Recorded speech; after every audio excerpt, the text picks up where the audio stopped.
السلام عليكم ورحمة الله وبركاته. أهلا بكم في قناة أسيل وأسينات. اللهم صل على سيدنا محمد وعلى آل سيدنا محمد كما صليت على إبراهيم وعلى آل إبراهيم في العالمين إنك حميد مجيد. ها قد رحل رمضان عنا، ها قد رحل شهر رمضان عنا وهو شهر الصوم والإحسان. ها قد رحل رمضان عنا وهو شهر البركة وشهر الرحمة وشهر العتق من النيران. ها قد رحل رمضان عنا، اللهم بلغنا رمضان، اللهم بلغنا رمضان يا رب العالمين. هذا وإن قد رحل رمضان فإن رب رمضان حي لا يموت، فإن رب رمضان هو رب الشهور كلها، فإن رب رمضان هو رب الشهور كلها. فلا إله إلا الله محمد رسول الله. اللهم صل وزد وبارك على سيدنا محمد في الأولين، وصلى اللهم على سيدنا محمد في الآخرين، وصلى اللهم على سيدنا محمد في الملأ الأعلى إلى يوم الدين. اللهم صل على من ولد يتيما وكان له شأنا عظيما وجاءنا بالإسلام دينا. أيها المسلمون، أيها الموحدون، نحن في غفلة في هذه الدنيا، فهذه الدنيا لا تدوم لأحد، ولو كانت تدوم لأحد لكانت دامت لسيد الخلق محمد صلى الله عليه وسلم، ولكان رسول الله حيا وباقيا. فاللهم صل على من ولد يتيما وكان له شأنا عظيما وجاءنا بالإسلام دينا، سيدنا محمد وعلى آله وصحبه وسلم تسليما كثيرا طيبا مباركا فيه. عليك يا سيدي يا رسول الله، الذي لم يختار الدنيا، والذي قال في شأنها: اللهم احيني مسكينا وأمتني مسكينا واحشرني يوم القيامة في زمرة المساكين.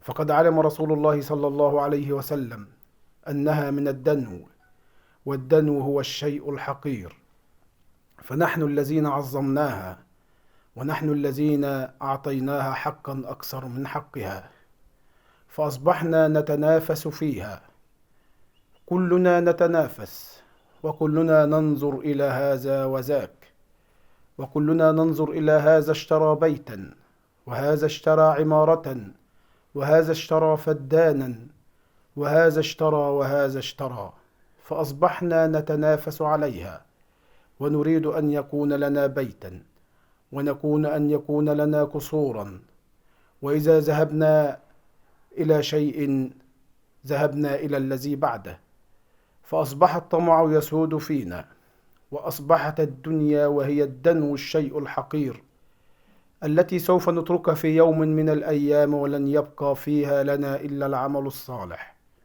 ولن يبقى لنا فيها إلا ما حصدنا من عمل.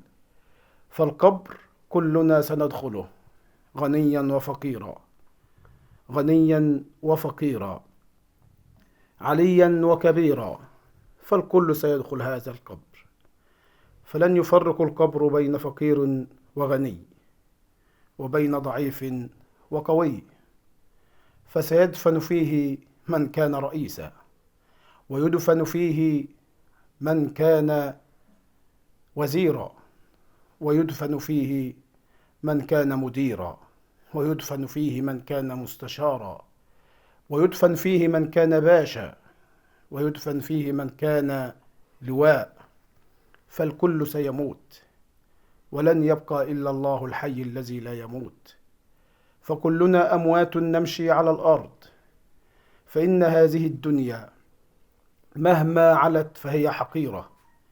فقد نسمع كثيرا من الناس يقولون أن الدنيا إذا عطت أخذت، وإذا حلت أو حلت، فإذا أعطت أخذت، وإذا حلت أو حلت، وإذا كست أو كست، فيا لها من دنيا حقيرة نتنافسون عليها، وأصبح فينا الناس كلهم يتنافسون، لا يهمهم الحلال ولا يهمهم الحرام، فكل ما يهمهم هو جمع المال.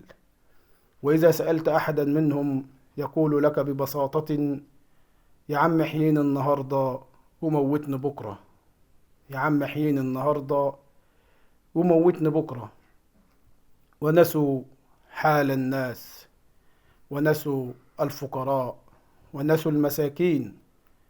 فنرجع في شهر طيب مبارك كشهر رمضان، والناس ترجع إلى الله سبحانه وتعالى وهو الرحمن، ويحاولون أن يرضوا الله سبحانه وتعالى في الفقراء والمساكين في هذا الشهر، وينسونهم طوال العام.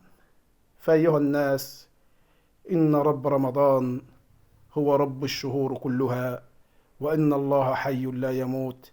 فمن كان يعبد رمضان فإن رمضان قد رحل، ومن كان يعبد الله فالله حي لا يموت. لا تنسونا بالاشتراك واللايك والدعاء لنا بظهر الغيب، وأن تصلوا وتسلموا على سيد الخلق محمد صلى الله عليه وسلم. ونستودعكم الله الذي لا تضيع ودائعه، والسلام عليكم ورحمة الله وبركاته.